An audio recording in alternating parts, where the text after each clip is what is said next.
Las noticias, protagonistas y tendencias del momento. César Miguel Rondón, en Conexión Radio. La voz que cuenta la historia mientras ocurre. 9 en punto de la mañana, hoy es jueves 13 de julio en Conexión Radio. Bienvenidos sean todos. Hoy les saluda nuevamente Adriana Núñez Rabascal. César Miguel Rondón vuelve con ustedes el próximo lunes.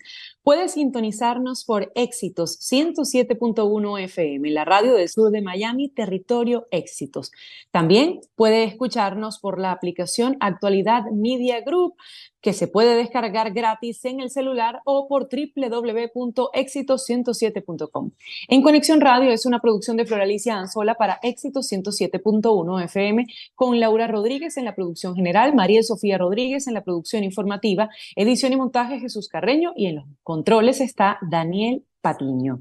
Ante el micrófono, quien tiene el gusto de saludarles desde Caracas, Venezuela, Adriana Núñez Rabascal, @Adriana Núñez R en todas las redes sociales. Hoy, 13 de julio, es el día de Santa Clelia Barbieri, religiosa italiana del siglo XIX, fundadora de las Hermanas Mínimas de Nuestra Señora de los Dolores de la Familia de las Orden Servitas de María. Es la fundadora más joven de una congregación en la historia de la Iglesia. Hoy, 13 de julio, tenemos como invitados a Ali Daniels, abogado, codirector de Acceso a la Justicia, porque 14 funcionarios de la Guardia Nacional están siendo investigados por la justicia argentina por la represión de 2014. ¿Por qué lo hace la justicia argentina y no la local? Se lo preguntaremos a Ali Daniels. Ayer el presidente estadounidense Joe Biden le dijo a su homólogo ucraniano Volodymyr Zelensky que entiende la frustración que ha expresado antes, luego de que la OTAN decidiera no definir un calendario específico para integrar a Ucrania a este bloque. Sobre eso hablaremos con Luis Fleischmann, internacionalista y profesor de sociología en Palm Beach State College. También daremos cuenta de lo que está ocurriendo en Guatemala, que se ha suspendido la personalidad jurídica del partido Semilla, que es el movimiento político que apoya al candidato Bernardo Arévalo, quien pasó a la segunda vuelta presidencial. ¿Podrá competir en segunda vuelta? Pues eso lo hablaremos en apenas minutos. Y en nuestro foro de hoy, el primer cara a cara de los candidatos opositores a la primaria fue más una exposición de ideas que un debate. Sin embargo, hubo una gran cordialidad. El único punto álgido se trata de la sucesión por inhabilitaciones. Para hablar de ello, tendremos invitados al foro a Alejandro Armas, periodista con maestría en ciencia política, y a María Verónica Torres, abogada y profesora universitaria de estudios políticos. Hoy, 13 de julio, pero de 1797, es delatada la conspiración de Gual y España ante el capitán general de Venezuela, Pedro Carbonell, quien en ese momento ordena la persecución contra los artífices de esta rebelión. La conspiración de Gual y España fue el primer movimiento independentista que buscaba liberar a Venezuela del Imperio Español, además de crear una república con la unión de las provincias de Caracas, Cumaná, Guayana y Maracaibo. En 1833 se crea la Biblioteca Nacional de Venezuela. En 1878 se firma el Tratado de Berlín, con el que las potencias europeas reordenan el mapa de los Balcanes. Serbia, Montenegro y Rumanía se convierten en países independientes del Imperio Otomano. En 1854 muere José María Vargas, médico, científico y catedrático venezolano. Es el primer presidente civil de Venezuela entre 1935 y 1936. En 1867, el gobierno de Venezuela le expide al general en jefe José Antonio Páez el diploma que lo acredita como ilustre prócer de la independencia sudamericana. En 1897 nace Lorenzo Alejandro Mendoza Fleury, abogado, empresario, industrial, filántropo y diplomático venezolano, bisnieto del primer presidente de Venezuela, Cristóbal Mendoza, y socio principal de la empresa familiar Mendoza y Compañía. En 1917 se reporta la tercera aparición de la Virgen de Fátima a los 3 niños pastores, Lucía dos Santos, Jacinta y Francisco Marte. En 1923, las letras de Hollywood se instalan oficialmente en las montañas de Los Ángeles. Originalmente se leía Hollywoodland, pero las últimas 4 letras se retiraron luego de su renovación en el año 1949. En 1930, Se juega en Uruguay el primer partido de un mundial de fútbol con el resultado Francia 4, México 1. Y en ese mismo evento, el futbolista francés Lucien Laurent anota el primer gol de la historia de la Copa Mundial de Fútbol de la FIFA en el minuto 19 contra la selección de México. En 1931 nace Ali Khan, abogado, publicista y locutor deportivo venezolano. En 1942 nace Harrison Ford, actor estadounidense famoso aún por Indiana Jones y El Fugitivo. En 1944 nace Erno Rubik, arquitecto, diseñador, escultor húngaro, creador del cubo de Rubik. En 1954 muere Frida Kahlo, la pintora mexicana Frida Kahlo. En 1977 en Nueva York se produce un apagón de 24 horas que provoca que cientos vayan a robar, pero que también se registren incendios. En 1990 se estrena la película Ghost, La sombra de un amor, protagonizada por Demi Moore y Patrick Swayze. En 2007 se estrena Harry Potter y la Orden del Fénix, la quinta película de la saga en los Estados Unidos, en Londres y en México. En 2007 tiene lugar la Copa América, jugada en Venezuela con la victoria de Brasil frente a Argentina. En 2014, en Brasil, Alemania alcanza su cuarto título en un mundial de fútbol, venciendo a Argentina 1-0 en el estadio Maracaná de Río de Janeiro. En 2017 muere Liu Xiaobo, activista en pro de los derechos humanos, intelectual y escritor chino. Y si nos vamos al mundo del entretenimiento, en 1964 The Animals llega al número 1 en las carteleras inglesas con The House of the Rising Sun, canción grabada en una sola toma. En 1969, más de 100 estaciones de radio estadounidenses prohíben la reproducción de la canción La balada de John y Yoko de los Beatles por considerarla una blasfemia, por la frase: Cristo, sabes que no es fácil, sabes lo difícil que puede ser la forma en que van las cosas, me van a crucificar, así decía esta canción. En 1974, Bruce Springsteen and the E Street Band tocaron la primera de 3 noches en el recientemente inaugurado Bottom Line en la ciudad de Nueva York. Los conciertos recibieron críticas favorables y crearon un gran revuelo en la industria de la música. En total fueron 6 conciertos.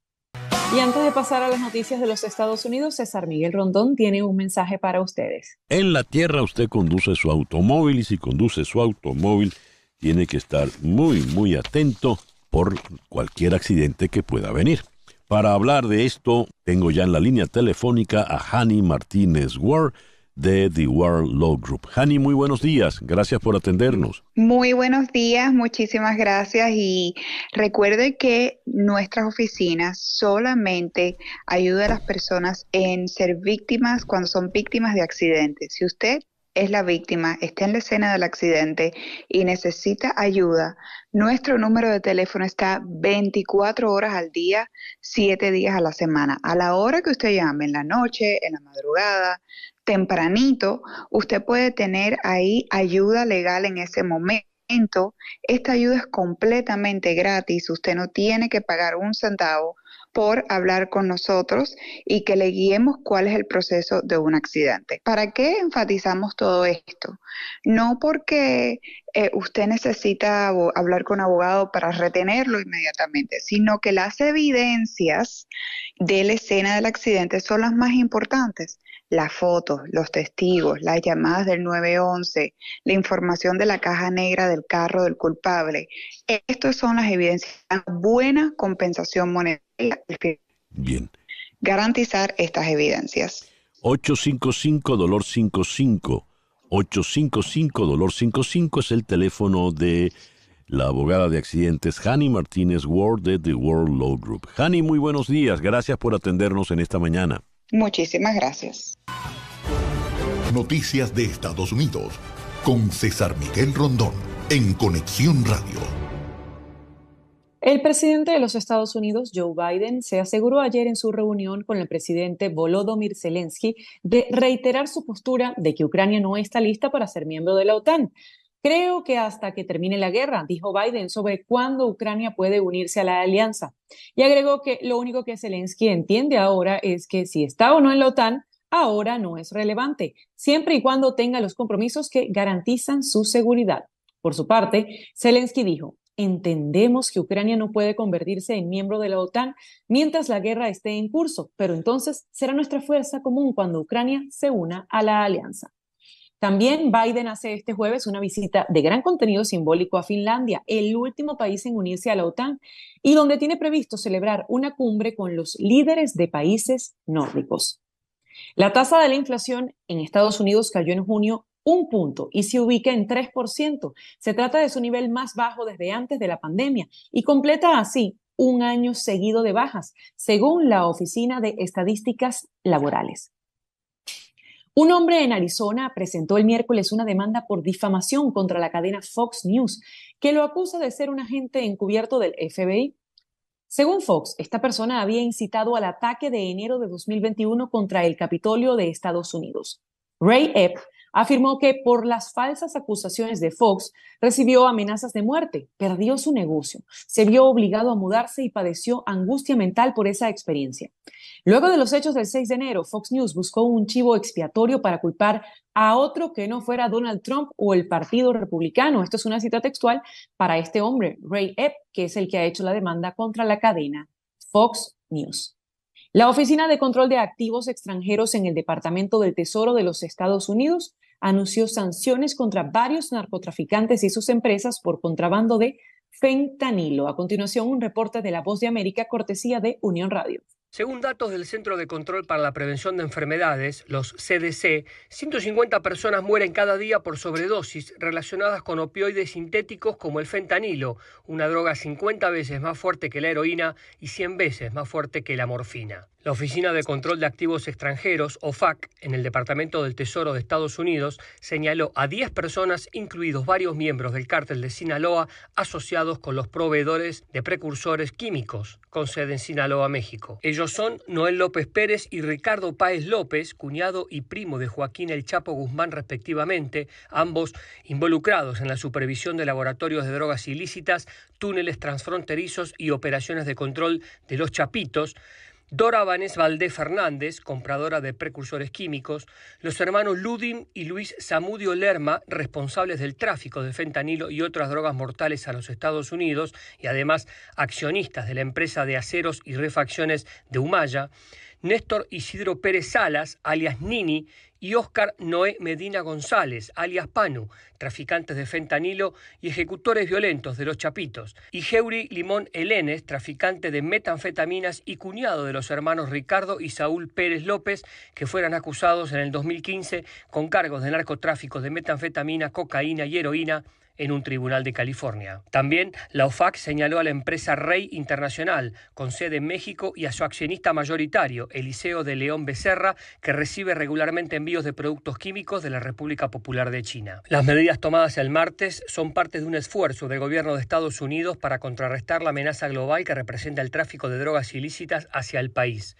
La OFAC aseguró además que todas las propiedades e intereses de las personas y entidades nombradas fueron bloqueadas. La semana pasada, 85 países y 13 organizaciones internacionales se reunieron virtualmente para lanzar una coalición global para abordar las amenazas de las drogas sintéticas, brindando apoyo a más de 20 millones de estadounidenses en recuperación, asociándose con las fuerzas del orden público de todo el mundo y ofreciendo recompensas por más de $75 millones por información que ayude a llevar los traficantes de fentanilo ante la justicia. La acción del Tesoro estadounidense demuestra el enfoque fortalecido de la administración Biden para salvar vidas al interrumpir el tráfico de fentanilo ilícito y sus precursores en las comunidades estadounidenses. Gustavo Cherkis, Voz de América, Washington, D.C.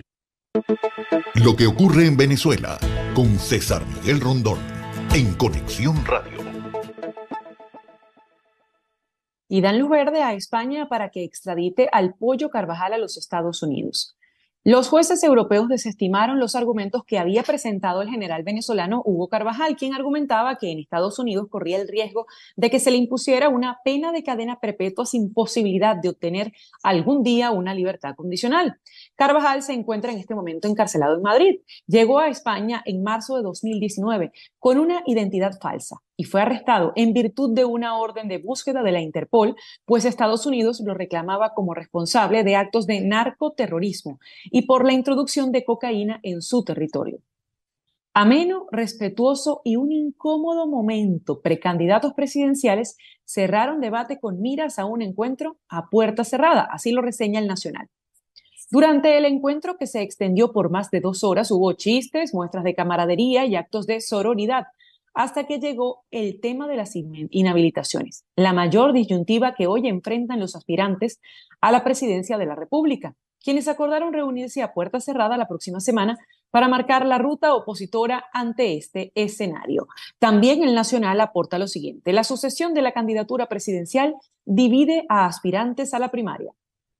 Delsa Solórzano llamó a seguir el ejemplo del Estado Barinas, que en 2021 el Tribunal Supremo declaró que el vencedor, Freddy Superlano, no podía asumir el cargo por estar inhabilitado, por lo que debían repetirse esos comicios. Y para ese segundo llamado a las urnas, la oposición intentó postular a otras personas y la Contraloría notificó que estaban inhabilitadas, hasta que el antichavismo encontró a un dirigente que fue admitido como candidato y que posteriormente triunfó en esa región por un amplio margen. El Parlamento Europeo aprueba con 495 votos a favor, 25 en contra y 43 abstenciones una resolución de urgencia condenando las inhabilitaciones a raíz de la pretendida medida contra María Corina Machado, apoyando la primaria del 22 de octubre, respaldando a la Corte Penal Internacional y haciendo un llamado a la cumbre de la Unión Europea CELAC de la semana que viene. En otras noticias, detienen a chofer de autobús en Zulia. Ofrecía $30 y una casa a jovencitas a cambio de sexo. Funcionarios de la Policía Bolivariana de Zulia detuvieron a un chofer de autobús en el sector Villa de los Cerros del municipio Jesús Enrique Lozada del estado Zulia, luego de recibir una denuncia por acoso sexual. Y así cerramos las noticias de Venezuela. A las 9:18 de la mañana nos vamos al corte de Éxitos 107. Continuamos en breve con César Miguel Rondón en Conexión Radio por Éxitos 107.1 FM. Lo que pasa en Latinoamérica en Conexión Radio. Un barco de la Armada rusa atraca en Cuba mientras los tiempos difíciles unen a dos viejos amigos de la Guerra Fría. Así lo destaca CNN. Mientras una serie de cañonazos de bienvenida resonaban desde un fuerte colonial cercano en Perekop, un buque de entrenamiento de la Armada rusa zarpó hacia La Habana este martes. Durante su visita de 4 días a Cuba, los marineros del Perekop realizarán una amplia gama de actividades según el servicio noticioso estatal cubano Prensa Latina, y miembros del público cubano tendrán la oportunidad de recorrer el barco. Esta es la primera visita oficial de un buque de guerra ruso a Cuba en años y otra señal de la renovación de la relación entre los dos aliados de la era de la Guerra Fría, después de que el colapso de la Unión Soviética casi derrumba la economía cubana. Si bien la invasión rusa de Ucrania ha llevado a su ostracismo generalizado, el gobierno cubano ha defendido cada vez más a Moscú. Estamos rechazando la expansión de la OTAN hacia las fronteras de Rusia, dijo el presidente cubano Miguel Díaz-Canel a la cadena controlada por Rusia RT en una entrevista en mayo. En Guatemala, el candidato a la presidencia Bernardo Arévalo niega que el movimiento Semilla haya pagado por firmas para inscribir a ciudadanos. La justicia guatemalteca anunció la suspensión de la personalidad jurídica del movimiento Semilla, partido que pasó a la segunda vuelta de la elección presidencial, alegando que la institución política habría inscrito ilegalmente a más de 5,000 ciudadanos y sugiriendo que habría pagado a cambio de firmas. Esta suspensión se produjo apenas 1 hora después de que el Tribunal Supremo Electoral oficializara, luego de 17 días de demora, los resultados de la primera vuelta de las elecciones celebradas el pasado 25 de junio. La segunda ronda presidencial deberá enfrentar el 20 de agosto a la primera dama Sandra Torres, de la Unidad Nacional de la Esperanza, y al candidato de centro-izquierda Bernardo Arévalo, líder del movimiento Semilla. En Argentina, un fiscal imputó a militares venezolanos que se desempeñaban como altos mandos de la Guardia Nacional Bolivariana durante las protestas callejeras de 2014 con supuestos crímenes de lesa humanidad contra opositores al gobierno de Nicolás Maduro. La medida fue dispuesta por el fiscal federal Carlos Stornelli, quien resolvió impulsar una acción penal como presuntos responsables al mayor general Juan José Noguera Pietri y al general de división José Dionisio Goncalves Mendoza. Las noticias del otro lado del mundo en Conexión Radio. El virus de la gripe aviar podría mutar para infectar fácilmente a las personas, según advierte la OMS. La Organización Mundial de la Salud considera que la gripe aviar es una amenaza para los humanos, ya que cada vez se están detectando más brotes del virus en mamíferos. Alerta de la posibilidad de que el virus mute y pueda infectar más fácilmente a humanos. Piden mayor control y protección en todos los países para proteger a animales y a humanos. Y también, según la Organización de Naciones Unidas, el mundo está en camino a eliminar el SIDA para 2030. Así lo asegura un informe de la ONU en el que se advierte que este objetivo depende de que los programas para combatir la enfermedad estén completamente financiados. En España, el Centro de Investigaciones Sociológicas vuelve a dar como ganador a Sánchez sin contar el efecto del cara a cara con Feijóo. El candidato socialista se haría con el 31% de los votos frente al 29,6% que conseguiría Alberto Núñez Feijóo. Pedro Sánchez remonta en la recta final según el Centro de Investigaciones Sociológicas, que vuelve a situarle como ganador en las elecciones del 23 de julio. Eso sí, sin tener en cuenta el cara a cara de este lunes con Alberto Núñez Feijóo, del que el líder popular salió reforzado. Según esta encuesta, elaborada entre el 30 de junio y el 5 de julio, justo cuando el PP y Vox forzaban alianzas para gobernar en las comunidades autónomas, se dice que el PSOE va a lograr el 31% de los votos. De nuevo, las tornas giran y ahora los socialistas sacan 1,5 puntos de ventaja a los populares. La Eurocámara aprueba el acuerdo para aumentar producción de munición en Europa y mantener los envíos a Ucrania. El Pleno del Parlamento Europeo ha dado este jueves su visto bueno al acuerdo alcanzado entre los negociadores del Consejo y la Eurocámara para aumentar la producción europea de munición y misiles de modo que los países del bloque puedan reponer sus arsenales y mantener el suministro de armas a Ucrania. 9:27 minutos de la mañana, cambiamos de temas. César Miguel Rondón, en Conexión Radio. Y lo leíamos hace apenas minutos. 14 funcionarios de la Guardia son investigados por la justicia argentina por la represión del 2014. Pero, ¿cómo es esto? ¿Cómo que Argentina investiga algo que ocurrió en Venezuela? Ali Daniels es codirector de Acceso a la Justicia y es abogado venezolano. Bienvenido, Ali. ¿Cómo está? Buenos días, Adriana. Muchas gracias por la invitación. ¿Cómo ocurre esto? ¿Cómo que un juez argentino decide investigar en específico al mayor general Juan José Noguera Pietri y al general de división José Dionisio Goncalves, entre otros oficiales de la Guardia? Sí, en total se mencionan a 14 funcionarios de la Guardia Nacional y esto hay que explicarlo. Es decir, la regla en el derecho penal es que un país es el competente para juzgar los delitos que se cometen en el mismo y no puede juzgar los delitos cometidos en otro país. Sin embargo, ya existe, y no solo en Argentina, sino en muchos otros países como Francia, España, Suecia, Bélgica y otros más, la posibilidad de juzgar ciertos crímenes muy graves, crímenes de lesa humanidad, aunque no se hayan cometido en el país donde se van a juzgar. ¿Por qué? Porque se entiende que existe una obligación por parte de esos países de hacer justicia independientemente de que en el país de origen eso no ocurra. Entonces, en el caso de Argentina, ya existen dos precedentes al menos. Uno en el caso de las víctimas de la dictadura franquista y otro en el caso de Birmania contra el pueblo rohingya. Es decir, ya existen varios casos donde la justicia argentina se ha considerado competente porque se tratan de crímenes de lesa humanidad. Y en este caso en particular se trata además de los hechos ocurridos en el año 2014. Es decir, ya han transcurrido casi 9 años y en el caso de Venezuela, como es sabido, esos crímenes no han sido juzgados ni ha habido condenas a los responsables. Ahora, doctor Ali Daniels, ¿cómo hace este juez Carlos Stornelli para investigar si no está en Venezuela? ¿Tiene que solicitar cartas rogatorias? ¿Tiene que pedirle permiso al gobierno de Nicolás Maduro para entrar, para conversar con las víctimas?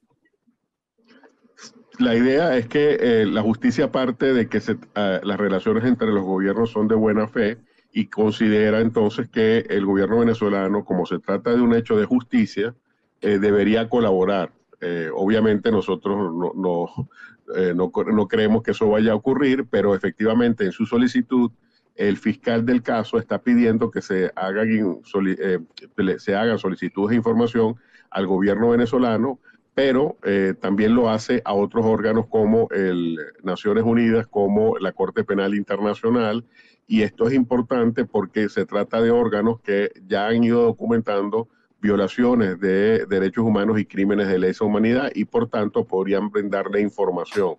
En este sentido, además se ha pedido información a la Corte Interamericana y a otros órganos de protección, de modo que es posible que se pueda obtener información. Y algo que no es menor es el hecho de que además, como sabemos, existen más de 7 millones de venezolanos fuera del país y muchos de ellos se encuentran en Argentina, con lo cual ellos también podrían colaborar con la justicia de estar incursos en algunas de las situaciones a partir del 2014 que se consideran crímenes de lesa humanidad.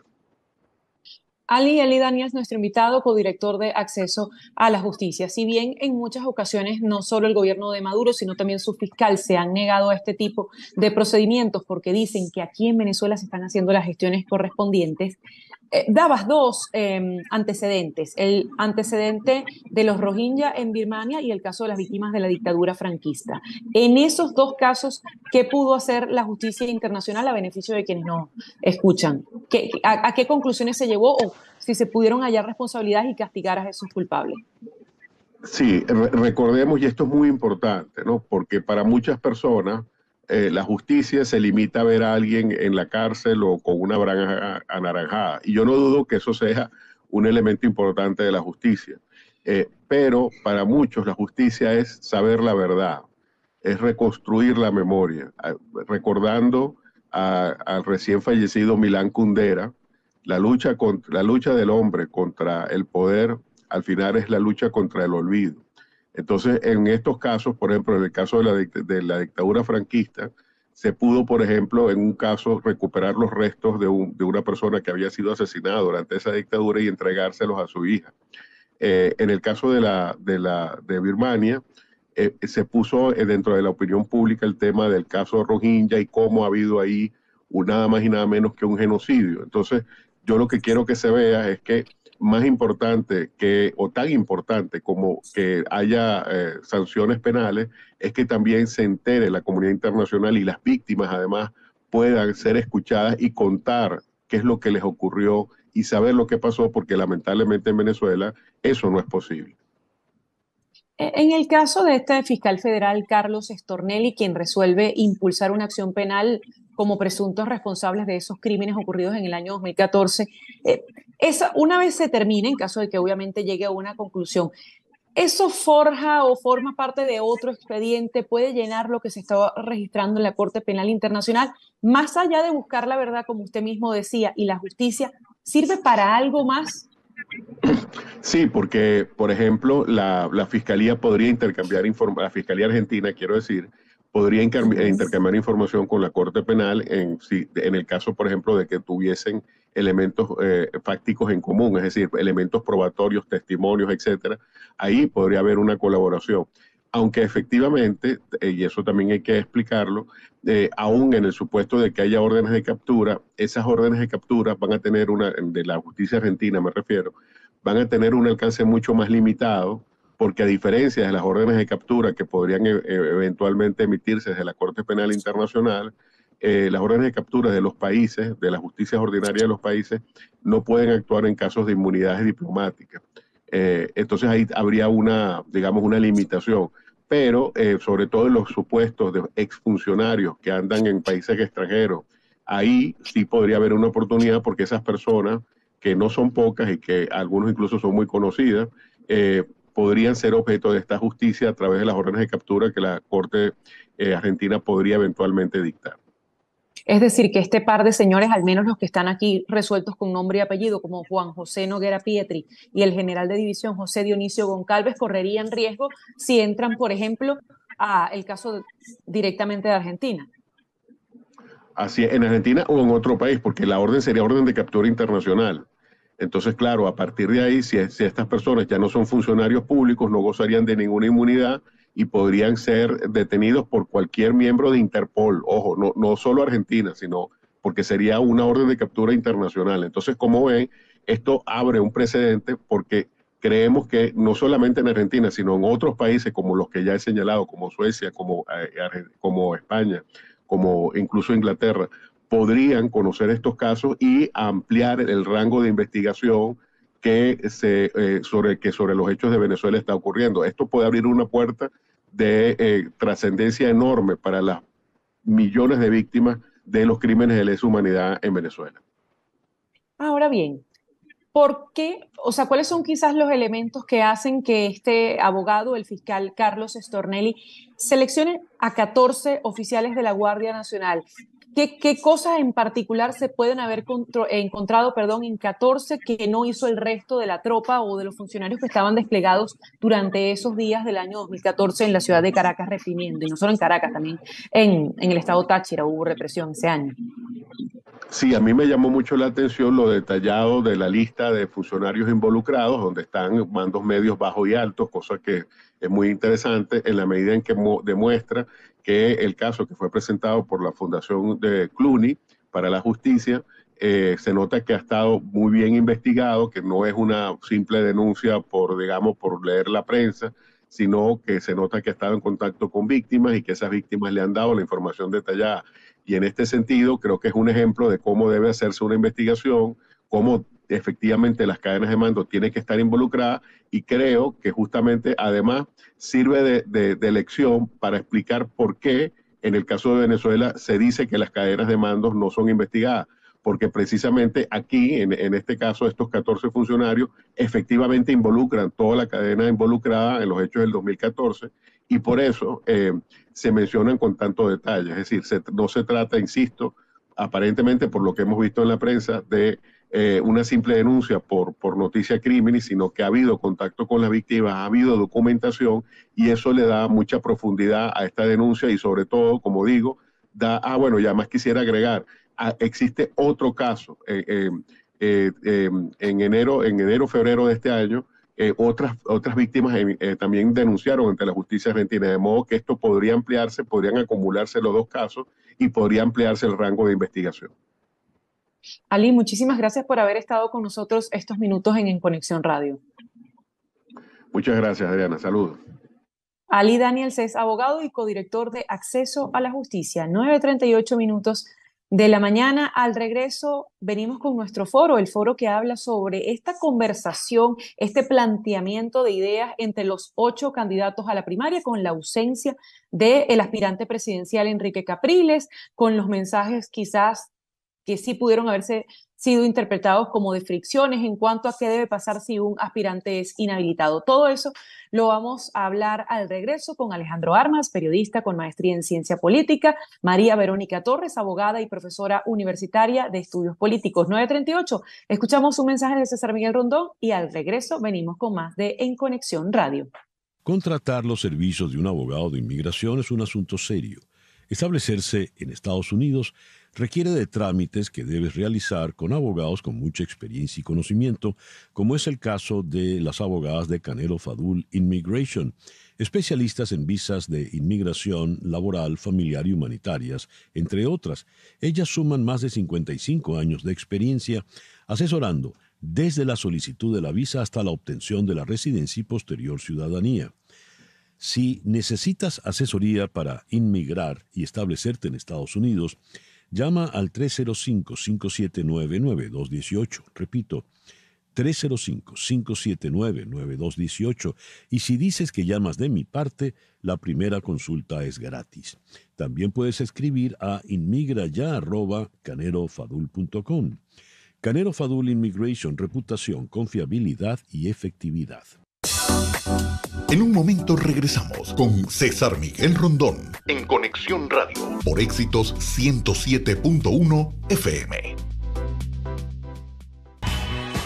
Y el primer cara a cara de los candidatos de la oposición no fue un debate, fue un planteamiento de ideas, fue un ambiente cordial, respetuoso, no hubo ataques directos, pero sí hubo fricción con el tema de las inhabilitaciones. Pero para hablar de qué pasó ayer en la Universidad Católica Andrés Bello de Caracas con estos 8 participantes y el gran ausente, el aspirante presidencial Enrique Capriles, saludamos desde Caracas a Alejandro Armas, periodista con maestría en ciencia política, y a María Verónica Torres, abogada y profesora universitaria, también especializada en estudios políticos. Bienvenidos ambos.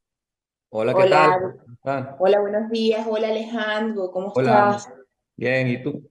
Gracias a Chévere. ambos por acompañarnos. En primer lugar, María Verónica, te damos la palabra porque quisiera comenzar por la ausencia de Enrique Capriles. A tu juicio, ¿qué mensaje da Enrique Capriles al no acudir a esto, que además no fue un careo, fue la oportunidad de plantearle al país las ideas de cada uno de esos 8 aspirantes?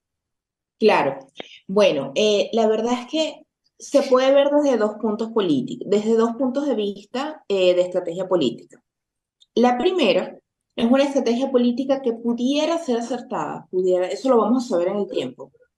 Y es que Enrique haya decidido mantener la incógnita de su masa electoral o de su capacidad de movilización ciudadana. Entonces haya decidido no acudir para resguardarse de una medición, que son precisamente las primarias. Enrique viene posicionando este mensaje político de que él es el líder, el autoritas político venezolano y el líder eterno. Y lo segundo, que es lo que yo creo que pasó, es que Enrique sabe que en este momento su popularidad no es buena, su aceptación ciudadana no es buena.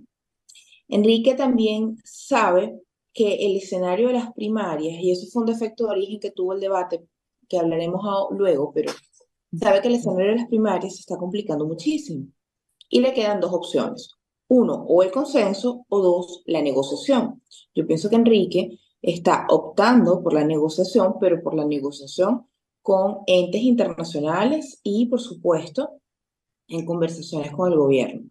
Entonces, Enrique no puede presentarse legítimamente en una primaria, en un debate sobre primarias, cuando no es su estrategia, cosa que se le agradece, y luego cuando no puede seguir, por ejemplo, con este famoso, no puede contrarrestar este famoso posicionamiento que está haciendo María Corina de yo llego hasta el final, porque ya nos ha demostrado que no ha sido así y luego que él está explorando otras opciones políticas. Alejandro, el mismo comentario justamente sobre la ausencia de Enrique Capriles, quien además ha sido 2 veces candidato presidencial. Sí, bueno, más o menos en línea con lo que dijo María Verónica, eh, la razón por la que Capriles decidió ausentarse pudieran ser dos razones. Y eso depende de qué es lo que Capriles tiene en mente para el futuro. Yo creo que a Capriles le hace falta un poco definir eso, de qué es lo que él tiene en mente, de cuál va a ser su papel, porque desde un principio él ha sido un poco, digamos, reticente con todo este tema de las primarias. Recordemos que inscribió su candidatura de forma un poco tardía, que después de que se supo que el CN no va a tener un papel en la organización de las primarias, él puso algunas reticencias, algunas condiciones, que bueno, y solo inscribió su candidatura después de que dijo que se sentía satisfecho con respecto a eso. Y aún así, todavía se le ve como una especie de ambigüedad en cuál va a ser su papel en las primarias. Estos últimos comunicados que él ha lanzado dirigidos a la plataforma unitaria o a la Comisión Nacional de Primarias, pero que en realidad son apelaciones al público, no dejan claro, me parece a mí, cuál va a ser, si él tiene pensado estar en las primarias hasta el final. Pareciera que es una especie me parece a mí, que es una especie de reconocimiento de que el gobierno está poniendo o tiene la intención de poner trabas a las primarias, lo cual es verdad, que se manifiesta en, por ejemplo, estas cosas que ha hecho, por ejemplo, el señor Luis Ratti, acudiendo al TCJ, exigiendo que se desmantele la Comisión Nacional de Primaria, o las nuevas inhabilitaciones, la inhabilitación a María Corina Machado. Pareciera que Capriles está como dando a entender que esto de la primaria quizá tal vez no vaya y nosotros como oposición deberíamos explorar otras alternativas.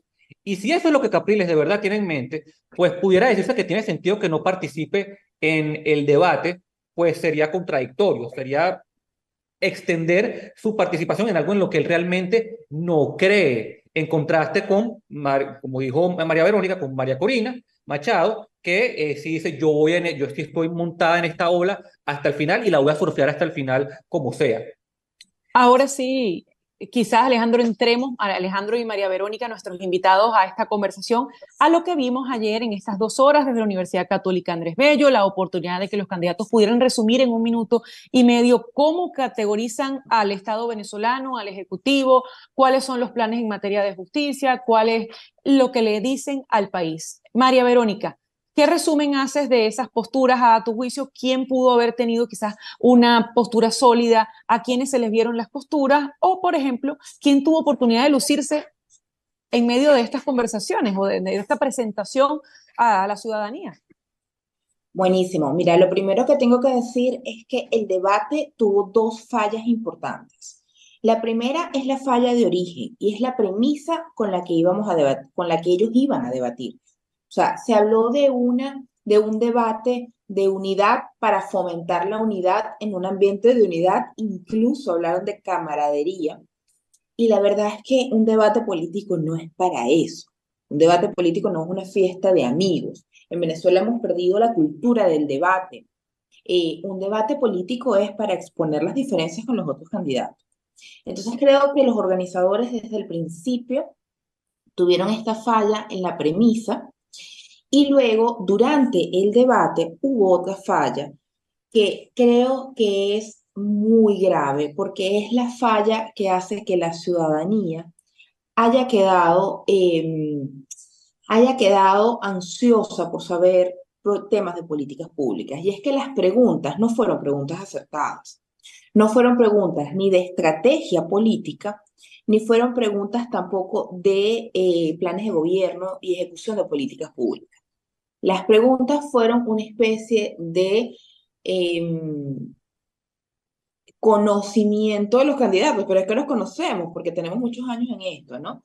Entonces, claro, en ese contexto donde hay unas preguntas tan mal hechas, tan poco profesionales, tan poco académicas y tan poco especializadas en planes de gobierno y políticas públicas, era muy difícil que ellos mostraran, por supuesto, un tema ideológico y por supuesto, o sea, una afinación, sí, una afinación ideológica o mostraran proyectos de políticas públicas y planes de gobierno. Ahora, ellos hicieron un gran esfuerzo, igual que Luis Carlos Díaz, a quien se le agradezco mucho todo el esfuerzo que hizo ayer para sacar adelante el debate. Ellos hicieron un gran esfuerzo. ¿Y cuál es el balance? Bueno, el balance es que yo pienso que todos hablaron en términos de fomentar el liberalismo en Venezuela como una ideología, fomentar el libre mercado. Sin embargo, las únicas que tenían formación al respecto y las únicas que tenían capacidad de profundizar en políticas públicas liberales eran María Corina, Delsa y Tamara. Todos hablaron de un plan de económico liberal, pero no realmente tenían la profundidad para hacerlo, no tenían los conocimientos. Ahora, mi balance. Caleca se dio a conocer Y eso es muy importante a nivel político. No sé cuáles son la adherencia de Caleca ni sus intenciones, pero Caleca tiene 3 años recorriendo el país y eso es cierto. Caleca tiene la experiencia de Ferrominera y tiene también la experiencia del CNI, con lo cual es un tipo que conoce muy bien cómo organizar y cómo participar en unas elecciones. Entonces sí, se dio a conocer a nivel nacional, cosa que es muy bueno para él y lo hizo muy bien. Delsa, al final, la segunda parte del debate, mostró políticas públicas en una actitud y una altitud política y una altitud administrativa muy buena. Y María Corina se mantuvo en su liderazgo y fue María Corina.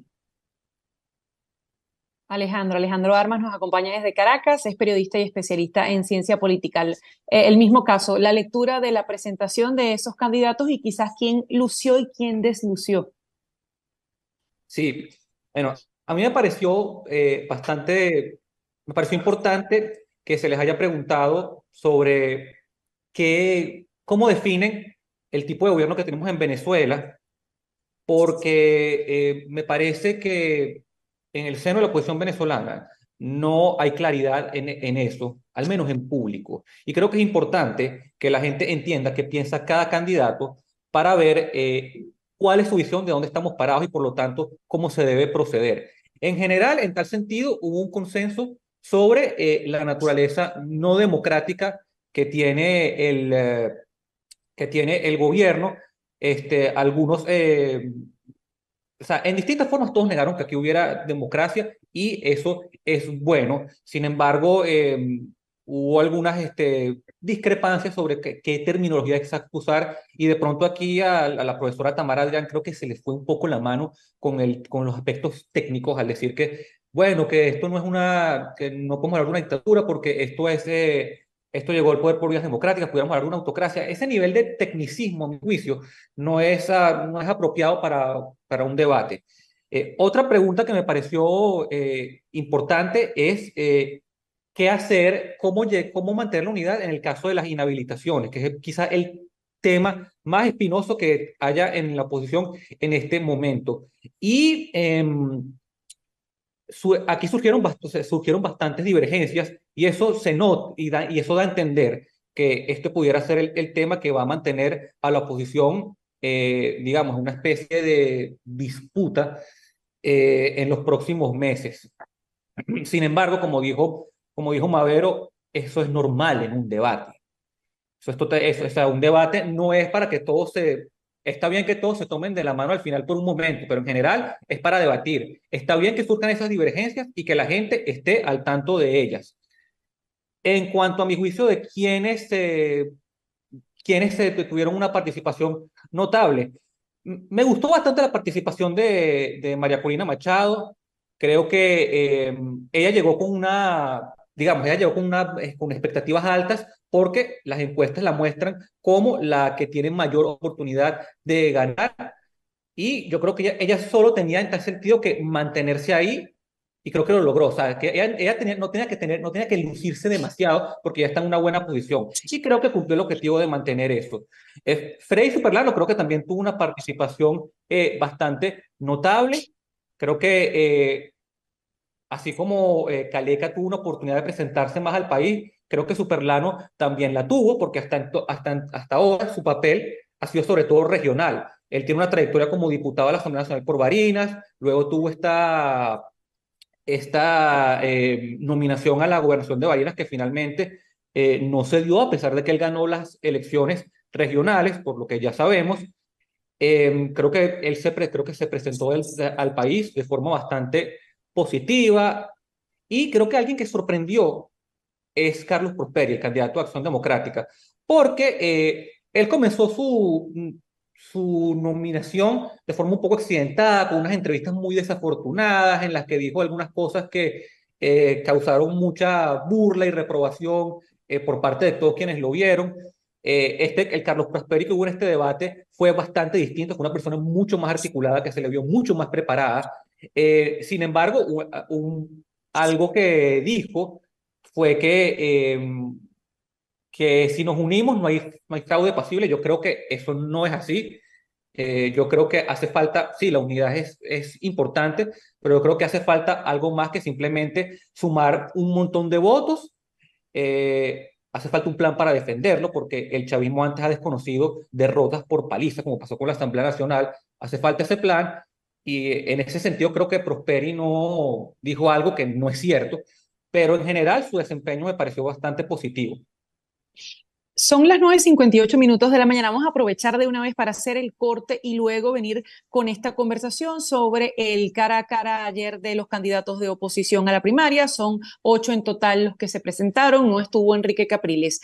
9:58. Escuchamos un mensaje de César Miguel Rondón y luego venimos con las conclusiones y también el resto de las opiniones de María Verónica Torres, abogada venezolana, también especializada en estudios políticos, y Alejandro Armas, periodista y especialista en ciencia política. ¿Buscas la mejor carne en vara del sur de la Florida? En Nando Grill la carne en vara es hecha a la leña, conservando así toda la jugosidad y todos los sabores que evocan los llanos venezolanos y colombianos, con los más exquisitos contornos para acompañar las más deliciosas carnes. Y viernes, sábados y domingos, música en vivo, arpa 4 y maracas, joropo llanero. Visítanos en nuestras sedes de Doral, Westchester y Homestead para que disfrutes la mejor carne en vara del sur de la Florida. Nando Grill, donde el sabor del llano se siente. Una pausa y regresamos con César Miguel Rondón en Conexión Radio. Adriana Núñez Rabascal en Éxito 107.1 FM, haciéndome maravillosamente el quite. Sintonizas a César Miguel Rondón en Conexión Radio por Éxitos 107.1 FM. Y ya de regreso con esta conversación sobre el cara a cara de los aspirantes de la oposición, regresamos con Alejandro Armas, quien es periodista, es especializado en también ciencia política. María Verónica Torres es abogado y también especialista y profesora de estudios políticos. María Verónica, ¿puede cambiar la opinión pública después del debate o no fueron suficientes las presentaciones de los 8 candidatos para que la popularidad de alguien cambiara de anteayer a hoy? Yo creo que sí, puede cambiar la opinión pública, por supuesto. Yo creo que se posicionó muy bien Delsa, como decía hace rato, Caleca se dio a conocer. En el caso de Superlano, yo noté ayer un esfuerzo comunicacional muy grande por parte de BP para posicionarlo. Entonces, bueno, es probable que eso rinda algún resultado. Y en el caso de María Corina, bueno, por supuesto se mantuvo y creo que se va a mantener liderando las encuestas porque el discurso y la presentación fue muy bueno. Entonces sí puede cambiar la opinión pública. El problema es tener en cuenta cuál es el alcance de este evento, porque en Venezuela el tema de la conectividad no es fácil, ¿no? Un evento de este tipo requiere una difusión muy importante para que realmente cambie la opinión pública. En Venezuela la conectividad no es fácil, los medios no fueron fáciles y creo que nos toca a nosotros, los ciudadanos, empezar a difundirlo por todos los medios posibles para que se cree esta opinión pública.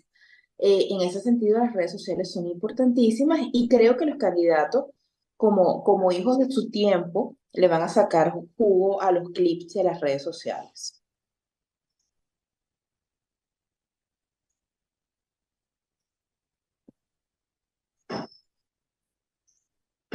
Perdón. Perdona, que se me cerró el audio del Zoom. Alejandro Eso Armas es nuestro invitado. Alejandro, ellos quedaron la próxima semana tendremos una reunión.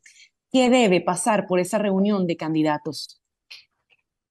Yo creo que lo ideal sería que esas discrepancias que se manifestaron, sobre todo en el tema estratégico, sobre qué hacer si un inhabilitado es quien haga la primaria, y si las encuestas están en lo correcto, es muy probable que eso ocurra. hablo por supuesto de María Corina Machado. Esas discrepancias que surgieron en el debate, y como dije, está bien que surgieran en el debate, en una reunión de las diferentes fuerzas políticas involucradas en las primarias, pues yo creo que deberían tratar de ponerse de acuerdo en qué hacer al respecto. Esto para mí es de verdad importantísimo. Si la oposición ha tenido un problema, a mi juicio, medular en los últimos años, ha sido el extravío estratégico. Esto de, bueno, pasamos de la vía electoral a la abstención y de buscar presionar al gobierno para que haga un cambio por una vía no institucional y después, bueno, volver accidentadamente a la vía electoral y todo eso es de explicarle a la gente por qué antes estaba bien, antes no y ahora otra vez está bien. Ese extravío estratégico y su correlato comunicacional ha sido un problema muy grave en el seno de la oposición. Creo que se mantiene ahora porque no veo de acuerdos en qué hacer, en cómo manejar estas elecciones en un contexto no democrático. Las inhabilitaciones en tal sentido son un problema central y yo creo que deberían enfocarse en buscar una forma común de responder a esa situación. Para mí, lo más importante, mucho más que limar asperezas en cuanto a ideas de cómo gobernar. No, hay que tener en cuenta que esto no son elecciones normales. Lo programático es importante, pero no es lo más importante. Lo más importante es tener una estrategia para elecciones en un contexto no democrático y, por lo tanto, en eso es en lo que deberían ponerse de acuerdo. Lo más rápido posible. Están a contrarreloj. Las primarias son en apenas unos meses y además pudiera caer la sorpresa de que un ente por la vía de facto suspenda la primaria o la declare clandestina. Alejandro Armas es periodista y especializado en ciencia política. María Verónica Torres es abogado y también especialista y profesora en estudios políticos. María Verónica, dice Alejandro, hay que encontrar una forma común de enfrentar todos estos obstáculos que se van a poner desde todos los poderes del Estado de aquí al 22 de octubre. ¿Sobre qué debería ir la forma común? Porque mucho insiste María Corina Machado con la frase hasta el final. Pero, ¿cuál es el final? Y quizás el mantener el discurso de vamos a ir con el todo, es un discurso que obviamente es político, nadie puede ir a decir, no, bueno, mañana me van a invitar y yo voy a poner a la señora Teresa a que me represente. No, no es atractivo para el elector, pero puertas adentro, ¿sobre qué debe basarse esa unidad de acción más allá de la unidad de fotografía, unidad de acción y estrategia? Sí, sobre la sustitución de candidatos, básicamente. Yo creo que ayer el debate, uno de los grandes problemas que tuvo fue un poco el Bruno. Y el Bruno es qué es lo que va a pasar si no hay elecciones, ¿no? No se habló de eso. Y la única que lo medio planteó fue Delsa, que decía, bueno, nosotros tenemos la obligación de mostrarle a los ciudadanos rutas para que no pase lo que ha pasado anteriormente, que nosotros hemos tomado decisiones de rutas y estrategias sin comunicarlas. Entonces creo que la unidad de criterio tiene que estar conforme a la sustitución de candidatos.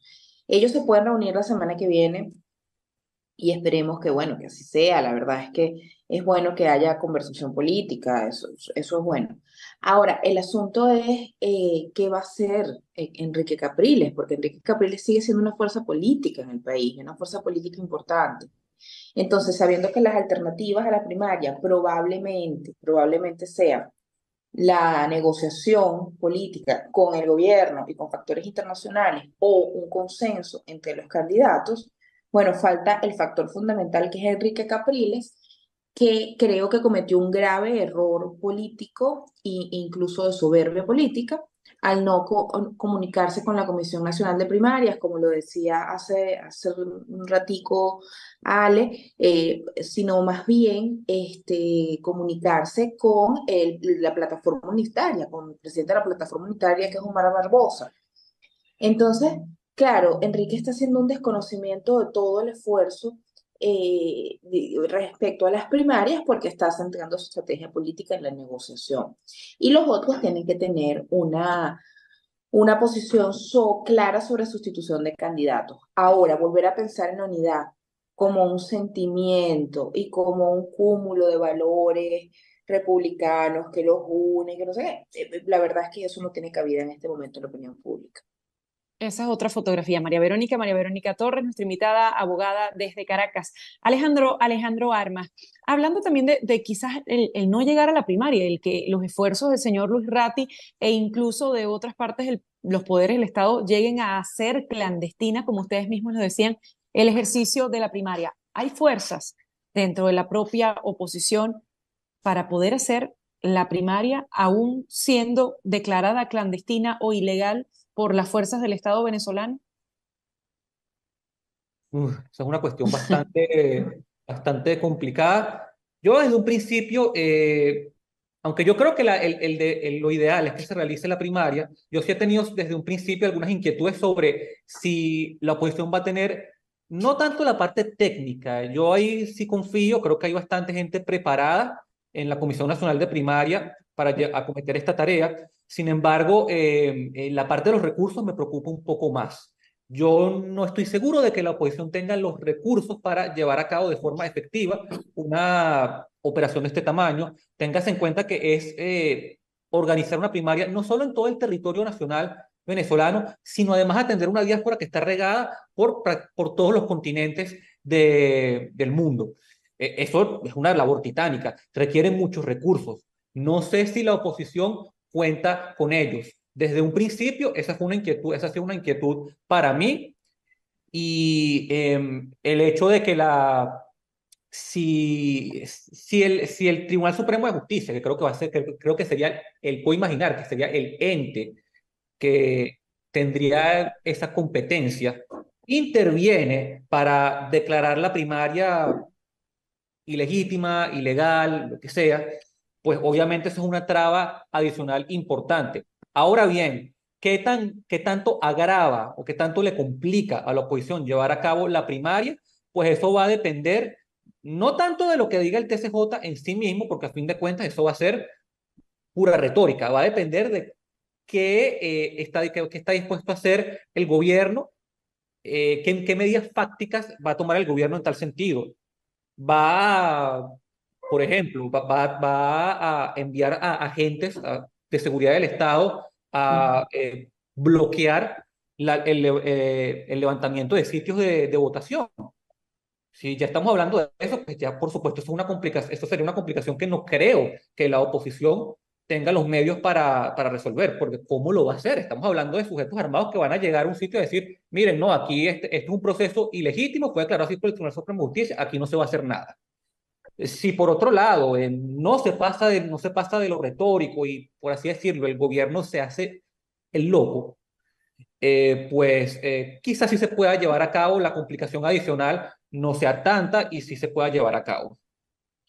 Alejandro y María Verónica Torres es abogado, nos acompaña desde Caracas, Venezuela. Y volviendo al escenario de ayer el debate, ¿sintieron ustedes retórica o sintieron ustedes quizás planes de acción, planes a futuro? ¿Qué percibieron de eso que se mostró ayer? Mira, yo percibí un gran desorden a nivel organizativo que les complicó a los candidatos mostrarse, ¿no?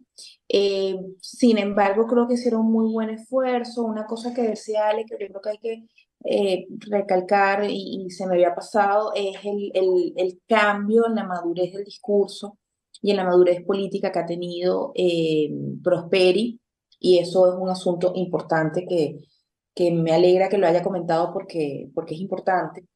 Eh, Mira, el debate debió plantearle a los candidatos otras cosas. Por ejemplo, Alejandro decía, bueno, hay unas dificultades técnicas que pareciera que tenemos la experiencia y el personal para superarla. Y es así, pero hay otras dificultades de otro tipo que no se plantearon. O sea, ¿cómo vas a garantizar la movilización de la gente para votar en un debate cuando en Venezuela no hay gasolina? Y esa es la realidad del país. O sea, el interior está paralizado porque no hay gasolina. ¿Cómo vas a garantizar la movilización en un debate cuando además no cuentas no solamente con los órganos, o sea, cuando además te enfrentas a que los órganos de policiales y militares del Estado lo impidan y que además no protejan los centros de votación. ¿Cómo vas a garantizar todo eso? Es muy difícil. Creo que por eso la Comisión Nacional de Primarias, sabiendo las dificultades de llegar a, bueno, a todas las posibles mesas y centros electorales, ha puesto tanta atención en la diáspora y en la inscripción de la diáspora en la plataforma web. Esas son las cosas de las que debieron hablar. Esas son las cosas que se les debieron preguntar. ¿Cómo van a hacer con temas de movilización? ¿Ustedes cuánta estructura tienen en sus partidos? ¿Cuántas estructuras locales quedan? ¿Tienen algún tipo de estadística? Ese tipo de asuntos son los prácticos para un proceso como este, ¿no? Y eso le habría dado a ellos mucha tela que cortar y esclarecernos a los ciudadanos. Alejandro Armas, periodista especializado en ciencia política, cerramos con su comentario. Sí, tú hablaste de retórica. Si nos vamos a los fundamentos filosóficos de esa disciplina, Aristóteles, en un libro que ha pasado a la historia precisamente se conocido como la retórica, ahí hay tres elementos, Aristóteles distingue tres elementos que definen un discurso. El ethos, que es la parte moral, la parte axiológica de los valores. El pathos, que es la parte, por así decirlo, emocional, viene la palabra empatía, y el logos, que es la coherencia del discurso. Yo creo que los candidatos en general tuvieron una participación destacada en los dos primeros puntos, porque en la parte del ethos, pues hubo una coincidencia en que estamos lidiando con un gobierno bastante nocivo, que se debe cambiar lo más rápido posible, un gobierno que tiene el país en una situación muy negativa, que viola derechos humanos, etcétera, etcétera, y que por lo tanto es un deber moral cambiarlo. El esfuerzo por cambiarlo es un deber moral de todos los ciudadanos.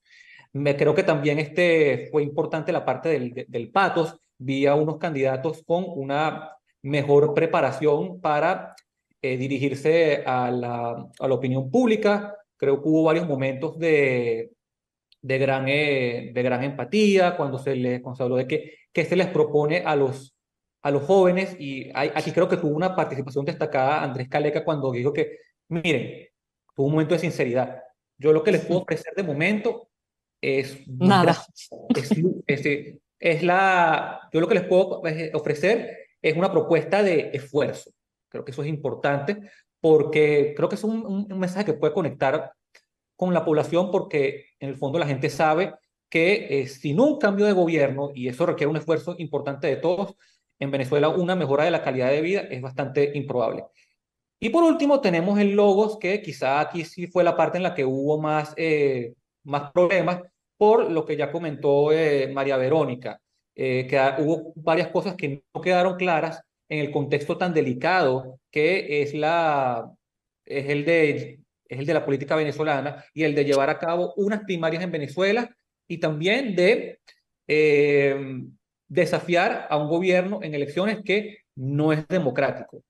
Quedaron varias cosas pendientes ahí que no se aclararon, y que precisamente yo espero que en las próximas semanas, no voy a decir meses porque no tienen meses, son cosas que deberían estar atendiendo desde ya. Yo espero que en las próximas semanas ellos, por ejemplo, en esta reunión que supuestamente van a tener, limen asperezas en la materia y le presenten al país una propuesta compartida. No tanto, como dijo María Verónica, quizá no tanto por una cosa de valores, de la unidad, como valor cívico republicano, sino por puro pragmatismo, porque es algo pragmáticamente necesario para avanzar en objetivos compartidos. Alejandro, muchísimas gracias por habernos acompañado. Alejandro Armas, periodista venezolano, politólogo, también María Verónica Torres Gianvittorio, abogada y profesora de estudios políticos. Gracias a ambos por haber estado con nosotros en esta conversación en Conexión Radio. Gracias, Adriana. Gracias 10, a 20, ti. 20 minutos de la mañana, nos vamos a la pausa en Conexión Radio y al regreso seguimos con más. Continuamos en breve con César Miguel Rondón en Conexión Radio por Éxitos 107.1 FM. Y a las 10:23 minutos de la mañana le damos la bienvenida a Luis Fleischmann, internacionalista, profesor de sociología y además cofundador del Palm Beach Center por la Democracia. Luis, bienvenido, ¿cómo está? Bien, un placer estar aquí contigo, Adriana. Hoy Biden llega a Helsinki para reunirse con los líderes justamente de los países nórdicos, elogiar la adhesión de Finlandia a la OTAN y viene de una reunión con el presidente ucraniano Volodymyr Zelensky en el que prácticamente lo consuela por no poder incluir a Ucrania en este momento en la OTAN. ¿Qué lectura le da a esa reunión y también a lo que vendrá el día de hoy? Bueno, primero es importante, lo que hizo Biden demuestra una gran responsabilidad, porque creo que primero, si Ucrania, si le hubiesen dado la aceptación de Ucrania en la OTAN, eso hubiese requerido una intervención directa de Estados Unidos en el combate. O sea, significaría que habría una confrontación directa entre Estados Unidos y Rusia, y esto obviamente es una guerra entre dos potencias, y obviamente sería una especie de guerra un poquito más grande de la que existe en este momento ahora. O sea, fue un acto de responsabilidad no poner a Ucrania en la OTAN, porque sería aplicar el artículo 5, que requeriría que los miembros de la OTAN saldrían en defensa de Ucrania. Pero, cosa que a Zelensky no le gustó, y lo dijo, lo cual me parece un poco infantil no haber entendido eso. Pero por otro lado, también le prometió muchas armas, si bien no le dio un plazo para que Ucrania entre en la OTAN, dijo que después de la guerra entraría en la OTAN. Ahora, esto también causaría problemas en el futuro. O sea que yo en este momento nada se implementa, pero quizá en el futuro haya un acuerdo entre Estados Unidos y Rusia que Ucrania no entre en la OTAN. Eso puede ser también. O sea que Biden estuvo muy bien al dejarse todas las opciones abiertas. Con respecto a la reunión de hoy con los países nórdicos, yo pienso que es importante, ya que Suecia finalmente logró la aprobación de Turquía para entrar en Finlandia, en la OTAN. Entiendo que el Parlamento turco tiene que decidir, pero el Parlamento turco está controlado por Erdogan, así que no veo ningún problema en ese sentido. Suecia entrará, y creo que esta reunión es justamente para afianzar y reforzar la alianza de la OTAN. Y por otro lado, hablar de otros temas que no están dentro de esa agenda del marco de la guerra en Ucrania, en Europa, que es el tema de medio ambiente, cooperación tecnológica, cooperación económica. Y esos temas se hablarán, son temas que son importantes. El tema de democracia liberal, expansión de la democracia, son todos temas importantes que hoy se hablarán. Pero creo que lo importante sucedió ayer en la reunión de la OTAN. La OTAN también hizo una declaración enfatizando la amenaza china, la amenaza estratégica y militar de China más allá de lo económico. Nunca la OTAN había hablado de China tanto, porque en realidad Europa no se quiso meter con China, no quiso involucrarse con el tema de China, Estados Unidos estaba solo, pero ahora la OTAN también agregó un comunicado con respecto a China y ve a China como un adversario y advierte de los peligros de China. Esto fue un gran logro de Joe Biden, esta reunión, esta cumbre. Y ahora que dice justamente esa oración, ¿cuán peligrosa es China frente a este bloque? El peligro de China no es directo, al menos que decidan atacar Taiwán. Y no es claro tampoco si lo harían. pero obviamente el peligro está en que China se está expandiendo en el mundo y se está expandiendo económicamente, pero también estratégicamente, porque están controlando cada vez más puertos, están haciendo cada vez más países dependientes de ellos, incluyendo algunos aliados de Estados Unidos que también entran dentro de la órbita económica china. Y por otro lado buscan expandir su poder naval, marítimo, su poder estratégico en la cibernética, en el espacio. Y al ser China un país autoritario que apoya regímenes autoritarios, la OTAN obviamente lo ve como un peligro. O sea, el peligro de un dominio, de un dominio de una potencia como China, obviamente peligra las libertades democráticas del mundo. Profesor Fleischmann, muchísimas gracias por habernos acompañado estos minutos en Conexión Radio. Un placer estar aquí contigo. Luis Fleischmann es internacionalista y profesor de Sociología. 1029, cambiamos de tema. César Miguel Rondón, en Conexión Radio. La visa de estudiantes para los Estados Unidos. ¿Cuánto cuesta lograrla? ¿Qué hay que tener preparado para poder obtenerla? ¿Y de qué trata el Premium Processing? Para hablar de ello, saludamos a María Eduarda Reis, socia y abogada del bufete Carenero Fadul Immigration. Bienvenida, María, ¿cómo está? Buenos días, Adriana. Muchas gracias por tenerme. Gracias a usted.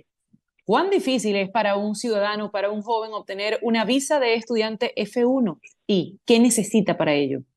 Básicamente, para obtener la F1, tú debes estar inscrita en un programa educativo académico. Puede ser capacitación lingüística o un programa vocacional. ¿Ok? Básicamente, tiene que estudiar a tiempo completo a la institución y tiene que probar tener suficientes fondos disponibles para cubrir los gastos durante todo el curso y debe mantener una residencia en el extranjero. Sabes que tú tengas la intención de regresar después que complete los programas. Ahora, María Eduarda, ¿cuánto tiempo puede permanecer en Estados Unidos un estudiante con esa visa? Básicamente las F1 son las visas de estudiantes. Las son válidas si están vinculadas a una I-20. Okay. I-20 es un papel que la institución va a dar a los estudiantes con una fecha de validez que está ligada a la duración del programa. ¿Qué significa ese Premium Processing para la visa de estudiante? Premium Processing es un beneficio de UCIS que tú puedes pagar un fee adicional para obtener una respuesta en 30 días, ¿ok? Básicamente están cobrando $1,750 para tener el procesamiento prioritario de la F1 y si tú estás solicitando un permiso de trabajo basado en tu F1, que son las OPTs, están cobrando $1,500 para tener la respuesta en 30 días. ¿En 30 días se obtiene esa respuesta o hay demoras? ¿Han visto casos de demoras? No, si tú pagas el premium, en 30 días tú tienes la respuesta. Ahora que esa persona que entró con una visa de estudiante a los Estados Unidos demostró que estuvo legalmente, hizo su curso, ¿qué pasa si quiere mantenerse en los Estados Unidos y ya no tiene esa visa de estudiante? ¿Qué puede hacer para conseguir algún permiso para mantenerse en los Estados Unidos legalmente? Tiene muchas opciones, ¿sabes?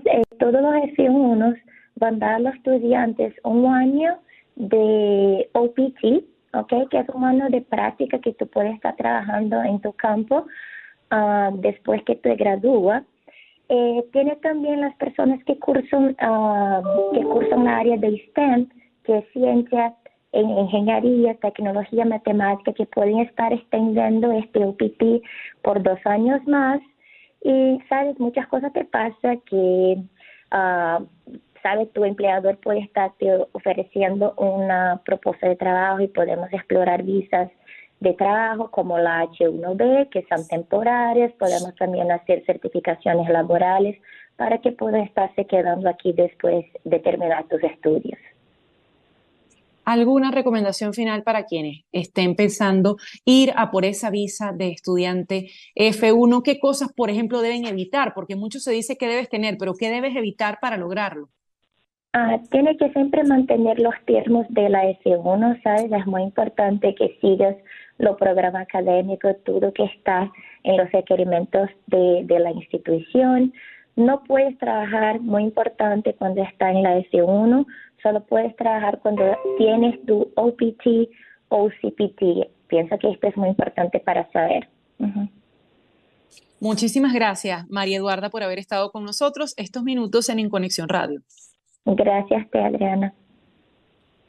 María Eduarda Reis es socia y abogada del bufete Canero Fadul Immigration, especializada en autopetición y visas de no inmigrantes. El teléfono, María Eduarda, es el siguiente, para ver si no me equivoco: 844-8MIGRAR, 844-864-4727, y lo consiguen en inmigraya@canerofadul.com. Muchísimas gracias.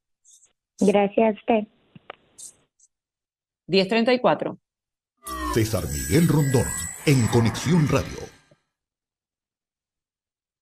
Y la justicia europea ha decidido reactivar la entrega del general Hugo Carvajal a los Estados Unidos. El general venezolano pedía paralizar esa entrega porque considera que en Estados Unidos no va a tener una justicia, entre comillas, justa. Teme una cadena perpetua sin posibilidad de obtener algún día la libertad condicional.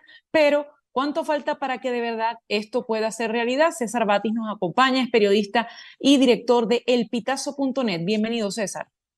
Hola, ¿qué tal, Adriana? ¿Cómo te va? Un gusto saludarte a ti y a toda la audiencia que te acompaña en este momento. ¿Cuántos pasos faltan para que se pueda enviar a El Pollo Carvajal a Estados Unidos para ser investigado y procesado?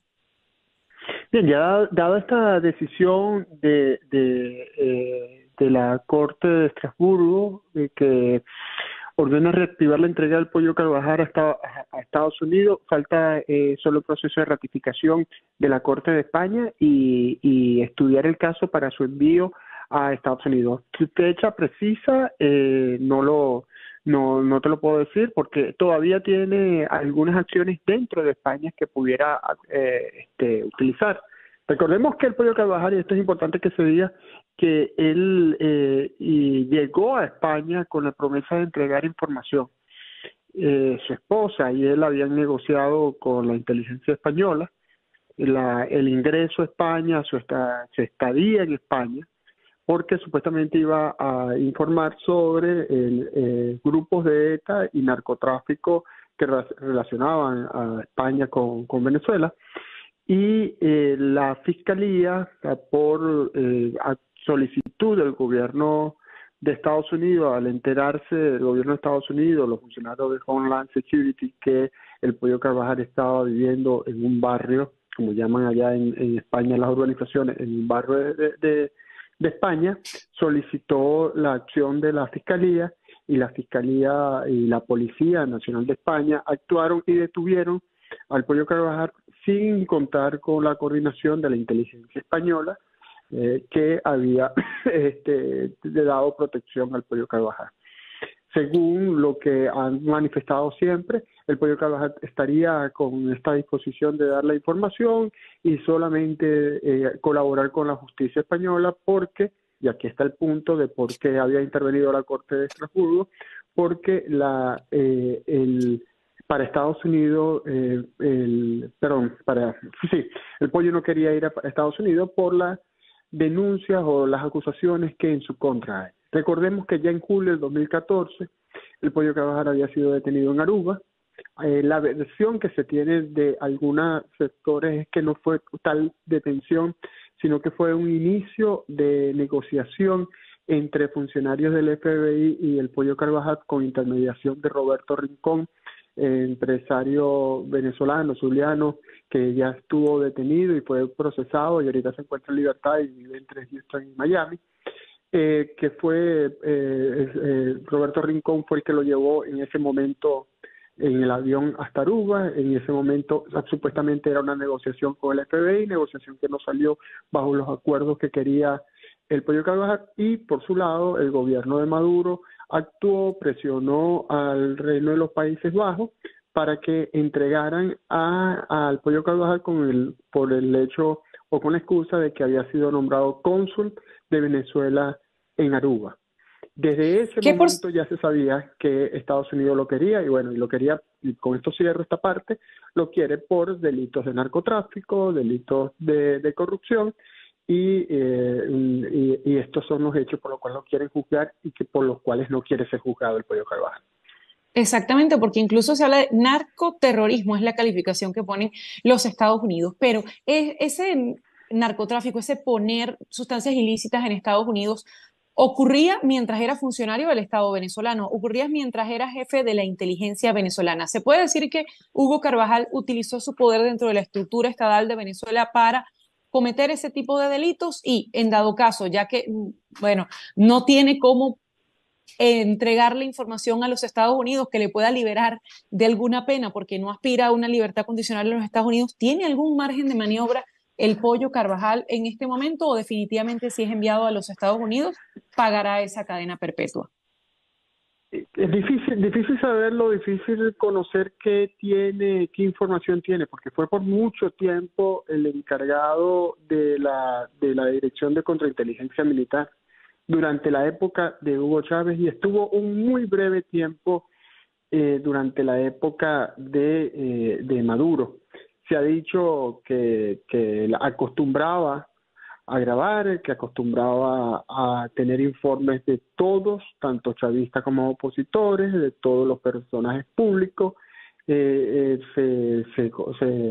ha dicho que intervenía los teléfonos, pero mi duda es si tenía tanta información de la época de Chávez, si ya la entregó y ya esa información es todo lo que podía entregar en España y no le ha valido de más allá de seguir detenido, y ahora esta decisión que lo ponen en las puertas de irse a Estados Unidos, y si pudiera tener la capacidad con esa información que aún tiene, repito, sobre el gobierno de Chávez más que el de Maduro, pudiera negociar con las autoridades de Estados Unidos la entrega de información por una libertad o una protección de testigos. La verdad es que es difícil saberlo, pero uno puede presumir que debido a que no estuvo mucho tiempo vinculado al gobierno de Maduro, que no tiene la información necesaria como para en este momento plantearse un proceso de negociación. Por ejemplo, un caso emblemático en este momento, sobre el caso Alexat, no debe tener ningún tipo de información porque no coincidió su paso por la Dirección de Contrainteligencia Militar con la actuación de Alexat y su vinculación a Nicolás Maduro. César, un gusto haberte saludado estos minutos en Conexión Radio. Y para mí también, y siempre a la orden. César Batis es periodista y director de elpitazo.net en Venezuela. 10:41 minutos de la mañana. Hacemos una pausa, pero antes, un mensaje de César Miguel Rondón. El próximo 29 de julio, desde las 4 de la tarde, es la Noche de la Herencia Venezolana. En Éxito 107.1 FM te invitamos a celebrarlo y a disfrutar del juego entre los Marlins y los Tigres de Miguel Cabrera. Esta será la última visita de Miggy como jugador activo a el Loan Depot Park, a la ciudad de Miami, donde debutó hace 20 años como Big Leaguer. Habrá un homenaje para Cabrera antes del juego y después habrá un concierto sorpresa.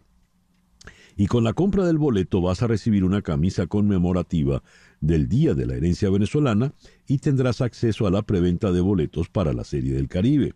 Y algo muy importante, al comprar tu entrada estás contribuyendo con Fe y Alegría en Venezuela, esa maravillosa institución educativa de Fe y Alegría. Eso sí,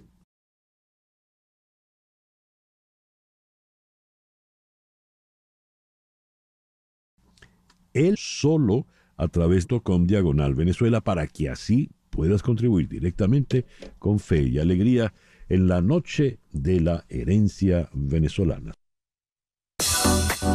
En un momento regresamos con César Miguel Rondón en Conexión Radio por Éxitos 107.1 FM.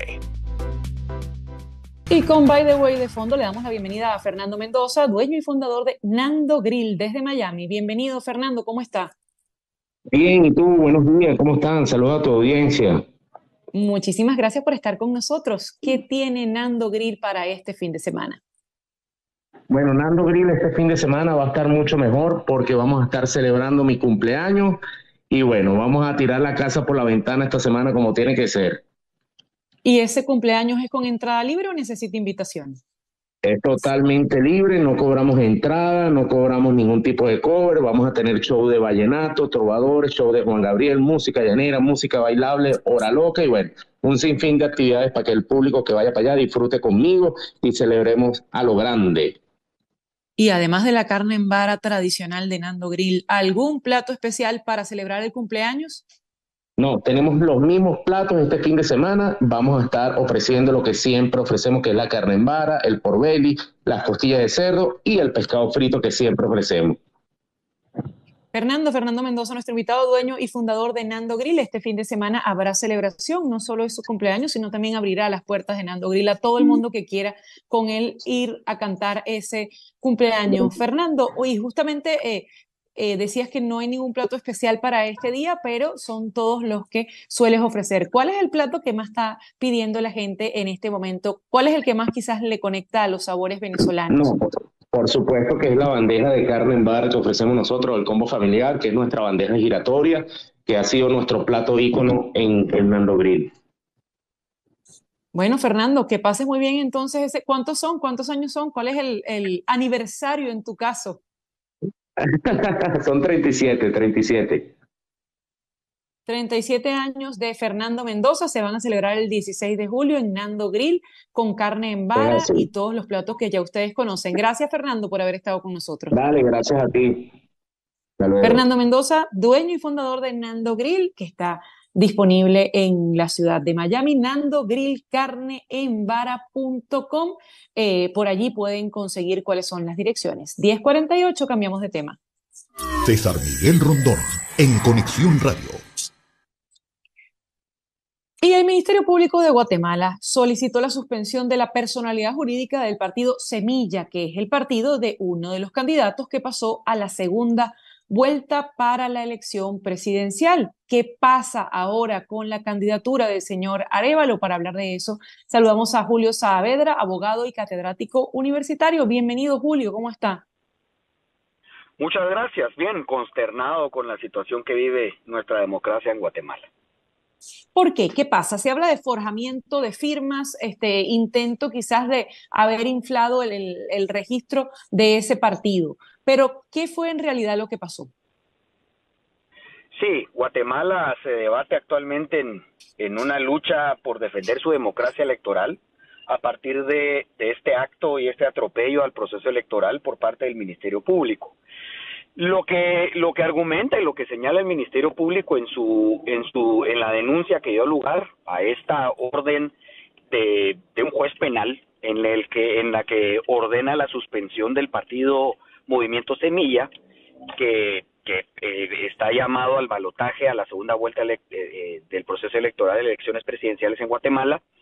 Se argumenta y se señala en la denuncia que hubo una falsificación en las firmas para constituir este partido político. Este es el hecho que se denuncia. El juez penal giró la orden de suspensión en pleno proceso electoral. Este punto es importantísimo porque conforme a la legislación electoral, que es de rango constitucional, en su artículo 92 establece que a partir de que se hace la convocatoria del proceso electoral, hecho que ocurrió el 20 de enero de este año, no se puede cancelar ningún partido político. No se puede, simplemente es prohibido por la ley. De manera que venir a cancelar a Movimiento Semilla cuando está ya oficializado el resultado, en donde pasa a segunda vuelta a disputar la presidencia, pues resulta definitivamente una movida, una jugada que atenta contra la democracia electoral, atenta contra el proceso electoral, y pone en evidencia que realmente lo que se busca es sacar de la contienda, sacar del balotaje y de la segunda vuelta a Movimiento Semilla. Al final de Ahora, cuentas, Julio, esto de ya, inmediato, esa sí. es la precisión que quiero. Al este partido ser sustituido, ser cancelado, ¿no puede presentarse el señor Bernardo Arévalo a la contienda contra Sandra Torres, la ex primera dama que pasan a segunda vuelta en agosto? ¿O sí puede medirse con No otro puede. partido? No puede. Bernardo Arévalo no puede pasar, no puede participar en la segunda vuelta si el partido político que lo está postulando pues es cancelado o suspendido como organización política. Pero insisto, esto está expresamente prohibido y evidentemente sería un golpe al proceso electoral que es totalmente ilegal e ilegítimo. Ajá, y volviendo a ese punto, si hay una segunda vuelta el 20 de agosto entre estos dos candidatos, si hay uno que no puede participar, ¿le están entregando la presidencia directamente a la señora Sandra Torres o se va a hacer un nuevo proceso electoral desde el comienzo? No, no puede repetirse el proceso electoral y acá estaríamos en manos de la interpretación que haga el Tribunal Supremo Electoral como máximo órgano a cargo de las resoluciones del proceso, en el sentido de interpretar si al suspenderse el partido Movimiento Semilla tendríamos una segunda vuelta solo con una candidata que sería Sandra Torres con Unidad Nacional de la Esperanza, o si por el contrario tendríamos a esta candidata contendiendo con el partido político que ocupó el tercer lugar en la primera vuelta, es decir, el partido Vamos, que es el oficialismo, cuyo candidato presidencial es Manuel Conde Orellana, actualmente diputado del Congreso de la República. Entonces esas son las dos vertientes. Sí. Julio Saavedra es nuestro invitado, abogado catedrático universitario y miembro de la Junta Electoral del Distrito Central durante la elección del año 2019. Vemos un panorama que el propio señor Arévalo ha calificado de golpe de Estado, pero ahora el otro problema es, se da con demasiada tardanza los resultados de esa elección, 17 días tarde. ¿Por qué? ¿Qué pasa con ese tribunal electoral que se toma tanto tiempo para definir quiénes son los que van a pasar a la segunda vuelta? Sí, se tuvieron inconvenientes en los órganos descentralizados a cargo de los escrutinios y de las audiencias de revisión posteriores al conteo de votos. Entonces el Tribunal Supremo Electoral tuvo inconvenientes para oficializar los resultados porque todavía no se habían concluido las audiencias de revisión o los momentos en los cuales se pueden revisar las impugnaciones que los partidos políticos hagan al conteo y al escrutinio y conteo de los votos el día de la elección. Entonces este es un proceso, la audiencia de revisión posterior al escrutinio. Vamos a ponerle fechas. El 25 de junio fue la primera vuelta. Conforme a la ley, dentro de los 5 días siguientes al 25 de junio, es decir, a más tardar el 30 de junio, tenían que haberse llevado a cabo y terminado las audiencias de revisión para después el Tribunal Supremo poder oficializar resultados. Lo que sucedió es que ciertos partidos políticos plantearon una acción constitucional para exigir un recuento de los votos, cosa que no está contemplada legalmente en nuestra legislación, de manera que en ese impasse y esa discusión entraron las Cortes y pasaron estos 10 días adicionales. Esto quedó definitivamente zanjado y resuelto en el sentido que no procedía estas acciones que estaban promoviendo los partidos políticos, y el 12 de julio, el pasado este fin de semana que pasó, ya se concluyó con esa parte del amparo. De manera que lo que quedaba entre el domingo y el miércoles, ayer que se oficializaron los resultados, era precisamente la recopilación de todos estos datos. Entonces esta tardanza sí que ha motivado ciertas inquietudes, pero hoy más que nunca la República de Guatemala tiene que defender la institucionalidad del Tribunal Supremo Electoral como garante de ese proceso, de manera que ningún tipo de denuncia o de acto espurio o de orden judicial ilegal pueda suspender que tengamos una segunda vuelta con los contendientes que obtuvieron el voto popular en la primera vuelta para poder disputarse en el balotaje de la presidencia. Ese es el mensaje Guatemala. Gracias, señor Saavedra, por haber dado cuenta de lo que ocurre en este momento en Guatemala. Él es abogado, catedrático universitario y también fue miembro de la Junta Electoral durante el proceso del año 2019. Es un golpe de estado técnico, son comillas para Bernardo Arévalo del movimiento Semilla, un movimiento que acaba de ser anulado por la justicia de Guatemala, y este era el hombre que pasaba a segunda vuelta el 20 de agosto, así que faltan todavía días para saber qué puede pasar en Guatemala. 10:55 minutos de la mañana, vamos cerrando ya justamente en Conexión Radio, y hoy es el Día Internacional de Trastorno por Déficit de Atención e Hiperactividad. También es el Día Mundial del Rock, declarado en 1985 con motivo del concierto benéfico Live Aid, que se llevó a cabo simultáneamente en Londres, en Filadelfia, en Pensilvania, en Sydney, en Australia y en Moscú. También es el Día del Director de Orquesta desde el año 2013. En Conexión Radio es una producción de Floralicia Anzola para Éxitos 107.1 FM, con Laura Rodríguez en la producción general, Mariel Sofía Rodríguez en la producción informativa, edición y montaje, Jesús Carreño en los controles, Daniel Patiño ante el micrófono, quien tuvo el gusto de saludarles, Adriana Núñez Rabascal desde Caracas. César Miguel Rondón vuelve con ustedes la próxima semana. Sigan ahora con el Expreso Deportivo con Fernando Arreaza y Daniel Chapela.